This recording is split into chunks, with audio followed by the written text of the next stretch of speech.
Et Libreville, la capitale gabonaise, sera le théâtre des assises sociales du Gabon du 25 au 26 avril prochain. En prélude à cet événement, le ministre délégué de la prévoyance sociale était face à la presse nationale et internationale. Compte rendu, Charline Aura-Mpira et Chrislin Maïna.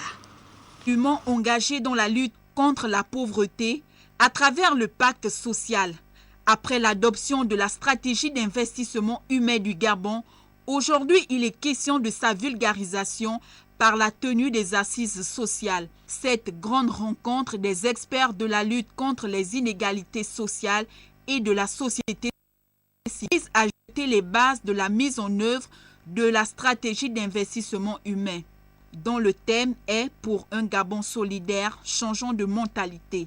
Mais comment pouvons-nous y parvenir? Le chef de l'État ne veut pas mettre en place une politique d'assistanat. Il veut accompagner cette politique d'aide sociale par de l'autonomisation. Qu'est-ce que cela signifie? Cela signifie que les Gabonais doivent se prendre en charge. C'est le devoir de l'État de mettre les conditions nécessaires à la mise en place des activités génératrices de revenus et au financement de ces dernières. Le chef de l'État, à travers ce terme, veut tout simplement appeler les compatriotes à se dire qu'il n'y a pas de sous-métier, il n'y a que de sous-gens. Il faut se prendre en charge. Ces assises, qui s'adressent aux personnes et familles économiquement faibles, serviront de plateforme de réflexion pour leur permettre de sortir de la précarité.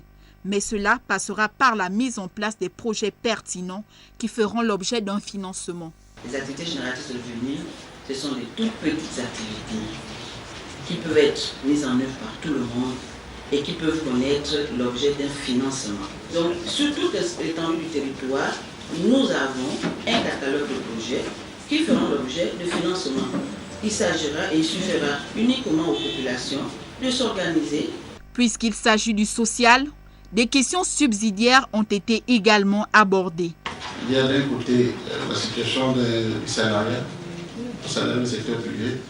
Il y a de l'autre la situation de l'employé du secteur public. Il nous semble, sauf rare exception, mais l'exception ne sera pas la règle, que toutes ces personnes ont des revenus officiels qui sont au-dessus du SMIC. La lutte contre la pauvreté implique la responsabilité de la société civile car elle est un véritable partenaire dans la mise en œuvre des politiques privées dans le pays.